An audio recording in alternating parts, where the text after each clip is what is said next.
kitchen and a new year of What's for Dinner. Today is January 2nd. I hope you all had a fabulous New Year's. I hope that the new year brings nothing but wonderful things to all of you. And I hope that great things happen for everyone all over the world. So what we're going to do now is we're going to have a bit of a lighter recipe, and Molly actually helped me concoct this one. And what we're going to do is we're going to make a smothered chicken, but it's going to be very light and very healthy. So what I've done is we're going to do a smothered chicken with spinach and mushrooms. It's going to have very little fat in it, and it starts off with some chicken breasts. And this is what I've already done, is I've already pan-seared a half a dozen chicken breasts or so, and that was about 2 pounds, 2.5 pounds maybe, of chicken breasts, and I've just set them off to rest. And I deglazed the pan when I was finished with a little bit of water, and I put the liquid from deglazing in this cup because I'm going to add it back later. What I have in here now is about 1.5 tablespoons of sunflower oil. You can use olive oil, canola oil, whatever vegetable oil you choose. And come on over here and I'll show you what else we're going to put in here. I have 1 medium-sized onion that I have quartered and sliced. I have 1 pound of cremini mushrooms. You can use white button mushrooms, it doesn't matter. And I'm going to use about 3 cups of spinach. Now when you measure spinach, you're going to pack it. So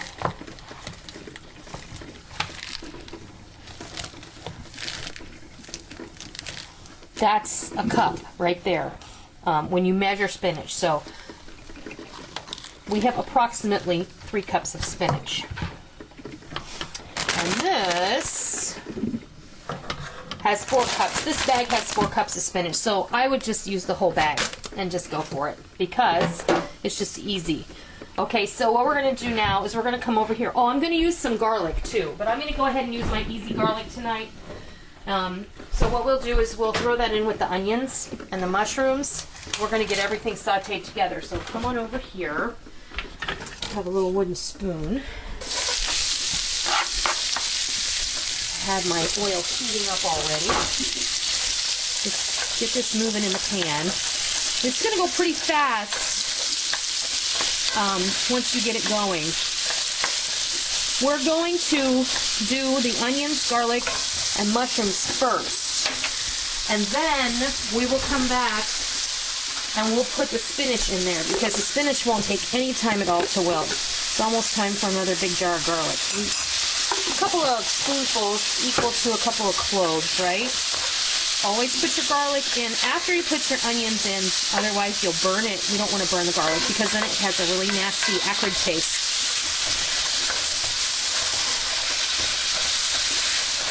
Now I'm going to go ahead and throw in my mushrooms.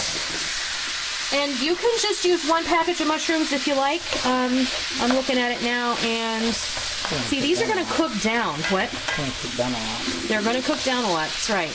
And we all like mushrooms, so I think I am going to go ahead and put both packages in here. But if you are cooking for fewer people, just adjust the recipe. You don't have to cook as much as I have. You could easily half this.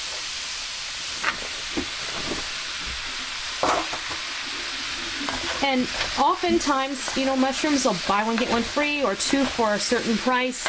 Today, my mushrooms and my spinach will buy 1 get 1 free, so that's a real value. Onions are cheap as chips. Garlic, you know, I use fresh garlic. I use that jarred garlic. I like that jarred garlic simply because it's easy. You don't have to. You can use fresh garlic. It's up to you. Okay, so what we're going to do now is we're going to let this cook down. It's probably going to take between 5 and 8 minutes to get these to where I want them. So when they're ready, I'll come back and we'll add the spinach to this mix. About 8 minutes, and it does smell amazing. I also have some potato wedges in the oven that we're going to serve alongside here. This really is a 1-pan dish as far as your vegetables and your protein go. The next thing we're going to do, now that our mushrooms and onions are cooked to the point where I like them, the mushrooms are nice and tender and have released all of their water. The onions are nice and tender as well and a little bit translucent. I'm just going to go ahead and toss this spinach right in there. And I'm not going to do anything except put that lid on it. And I'm going to let that steam a bit. Actually, I am going to add back the pan drippings from when I deglazed the pan earlier. I'm going to let that wilt just a bit, and when we come back, we'll mix it all up, and then we'll move on to the next step.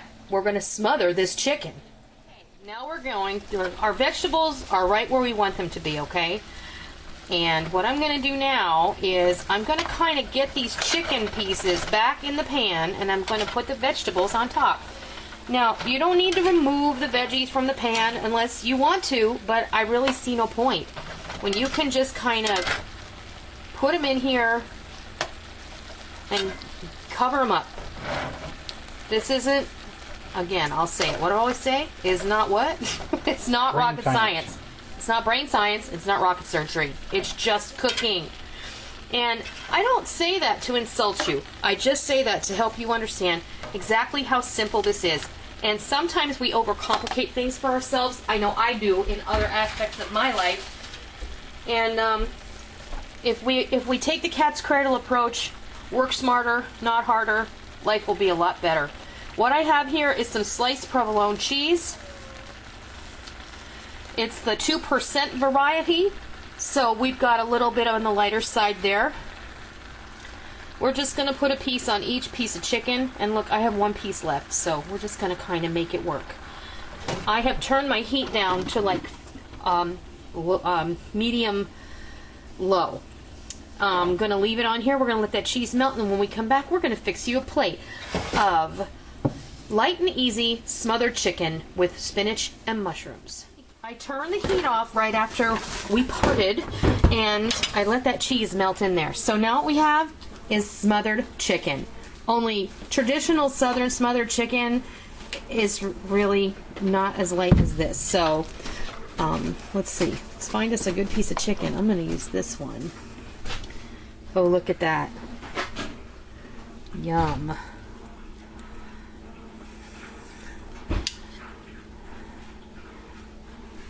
And then I'm going to make sure that I get some, just a little bit more veggie in here if I want it. Or not. I'm just going to set it to the side here. There's plenty for everyone. Ooey gooey goodness.